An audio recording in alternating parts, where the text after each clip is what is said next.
The voicemail played 3 times before I stopped counting. Lorraine, please. I made a mistake. I need you. Preston's voice cracked on need, the same man who'd watched security escort me from my own kitchen 72 hours earlier. That I sat on the edge of the motel bed, staring at that grocery bag. Inside were 40 years of carbon copies, handwritten letters, and receipts I'd kept for no reason other than Harold always said, "Keep everything, Lorraine. Paper don't lie." Have you ever trusted someone completely, only to watch them destroy everything you built? Hi viewers, kindly tell us where you're watching from and what time it is. Warm welcome to the family, enjoy the story. The room smelled like bleach and broken dreams. Highway noise filtered through thin walls, semi-trucks heading somewhere important while I counted $127 in crumpled bills. My entire life savings, what I could grab from my purse before Preston's security team made me leave. If someone tried to edit you out of your own life on paper, would you speak up now, or wait and watch? 3 days ago, I was Mrs. Harold Ferguson, co-builder of Ferguson Freight Company. We started with 1 truck in 1983, built it into a fleet of 37 vehicles serving 5 states. I kept every book, negotiated every contract, trained every driver. My name wasn't on the letterhead, but my fingerprints were on every deal. Harold died Tuesday morning. Heart attack at his desk, coffee still warm. By Thursday afternoon, Preston Williams, my daughter Allison's husband, was sitting in our kitchen with a lawyer, explaining how Harold's recent amendments gave him full control of everything. "It's all legal, Lorraine," Preston had said, sliding papers across my kitchen table.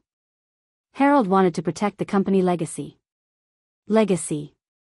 The word tasted like metal in my mouth. Comment: silence equals surrender, if you'd have stayed seated but started taking notes. I pulled out the manila envelope marked HF, Original Terms 1983. Inside were Harold's first partnership papers, back when he brought in Charlie Morrison as co-owner. Charlie died in 1987, but the language was clear: upon death of primary partner, surviving business operator assumes full control. Not family member. Not son-in-law. Business operator. Your own son-in-law just inherited $20 million that should have been yours. You're sleeping in a $39 motel with nothing but a grocery bag of old papers. Has anyone ever made you feel invisible in your own life? Do you know someone who smiled at Sunday dinner while secretly planning to steal their home? This is what happens when family becomes predator. When the person eating at your table is already dividing up your belongings. When trust becomes the weapon they use against you. But what if those worthless papers in that grocery bag held the power to reverse a $20 million theft? What if 40 years of keeping receipts was about to become the greatest revenge story you've ever heard? Follow along as we watch a 74-year-old widow use nothing but carbon copies and determination to destroy the man who thought she'd stay quiet forever. I'd operated that business for 40 years while Harold drove routes and glad-handed customers. Every vendor knew my voice. Every driver had my cell number. Every contract had my initials in the margins where I'd caught pricing errors. The flip phone buzzed again. Preston, calling for the 4th time since his voicemail. I let it ring. Outside my window, a semi-truck pulled into the parking lot. The driver climbed down slow, like his back hurt. He reminded me of Big Mike, who'd driven for us since 1989. Mike probably didn't even know Harold was dead yet. Preston would fire him by Friday. Mike was loyal to us, not him. I opened Harold's old briefcase, the one I'd grabbed from the closet while Preston's security team stood in my hallway. Inside was something Preston didn't know existed: carbon copies of every major decision we'd made since 1990. Harold had always signed the originals, but I'd kept the copies. Old habit from when we couldn't afford lawyers. The partnership agreement said, surviving business operator. Harold's will said, surviving spouse gets residential property. But the succession amendment that gave Preston control? That was dated 3 weeks ago, signed while Harold was barely conscious from heart medication. 2 signatures I'd never seen before witnessed that amendment. 2 names that meant nothing to me, Eleanor Hoffman and James Mitchell. As I spread the papers across the motel bedspread, Truck lights swept across the window. Somewhere in this pile of old receipts and handwritten notes was proof that Preston Williams had just made the biggest mistake of his life. He thought I was just a grieving widow with no options. He was about to learn the difference between being ignored and being underestimated. I reached for my flip phone and dialed Betty Rodriguez, the retired county clerk who'd filed our original papers back in 1983. If anyone would remember what Harold actually signed, it would be Betty. The phone rang twice. Lorraine? Honey, I heard what happened. That boy didn't even wait for the funeral flowers to wilt. As the door to my old life had clicked shut, a phrase echoed in my mind: no remaining distributions assigned to you. But now I noticed those witness signatures, 2 names I'd never heard, on the most important document of my life. Pause here and write down both unfamiliar names, Eleanor Hoffman and James Mitchell. You'll see why those names matter more than Preston ever imagined. The Tesla sat in my garage like a monument to theft. My own driveway, my own key no longer fit the locks. I parked Betty's borrowed car across the street from what used to be my home.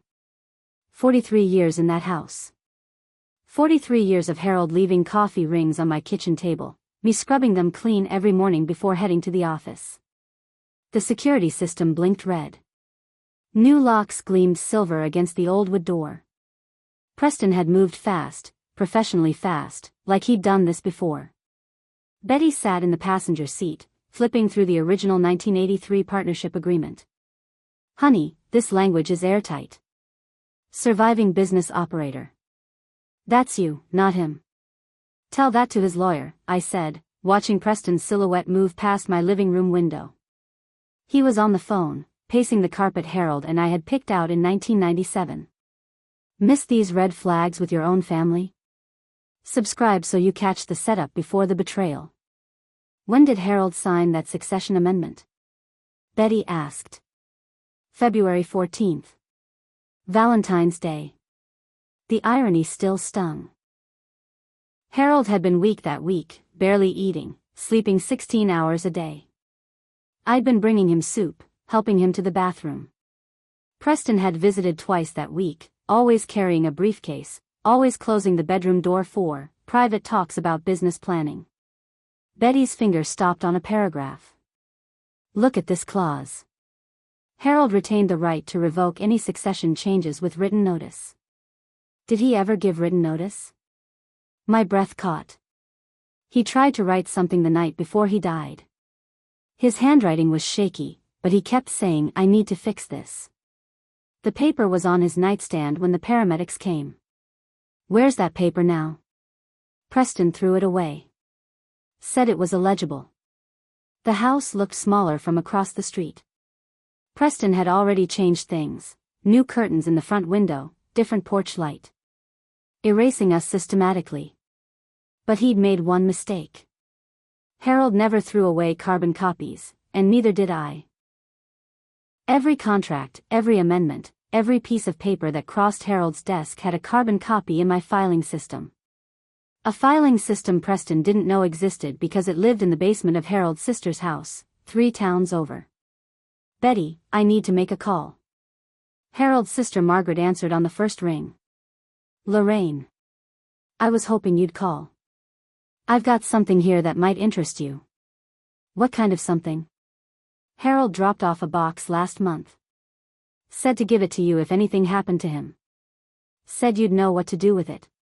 My heart hammered against my ribs. Harold had been planning. Even sick, even confused, he'd been planning. Preston's shadow moved past the window again. Still on the phone, still pacing my carpet. Still thinking he'd won. Margaret, I'm coming over. Drive safe, honey. And Lorraine? Harold was proud of you. He told me that box proved you were the real business mind in the family. As I started Betty's car, Preston's call ended. He stood at my front window, looking out at the street. For a moment, our eyes met across the distance. I didn't wave. Harold's signature on that succession amendment looked wrong. Too careful. Too controlled. Like someone had guided his hand while he was too weak to resist. But carbon copies don't lie. And Harold Ferguson had taught his wife to keep everything. 40 years of carbon copies fit in a shoebox. 40 years of Preston never knowing I kept them all. Margaret's basement smelled like old Christmas decorations and mothballs. The box Harold had left sat on her workbench, sealed with packing tape and labeled in his careful handwriting, "For Lorraine, insurance policy." My hands shook cutting through the tape. Inside was everything Preston thought he'd destroyed: original partnership agreements, vendor contracts, loan applications, and driver hiring records. Every piece of paper that built Ferguson Freight from one truck to a multi-million-dollar operation. Harold knew, Margaret said softly. He came here in January, right after Preston started asking questions about the business structure. Harold said Preston was pushing too hard, too fast. At the bottom of the box was a manila folder marked, "Current Concerns, L. Review." Inside were 3 documents that made my blood run cold. First, a photocopy of Preston's consulting contract with Ferguson Freight, dated 6 months before Harold's death. Harold had never mentioned hiring Preston as a consultant. The monthly fee was $12,000, money I'd never seen.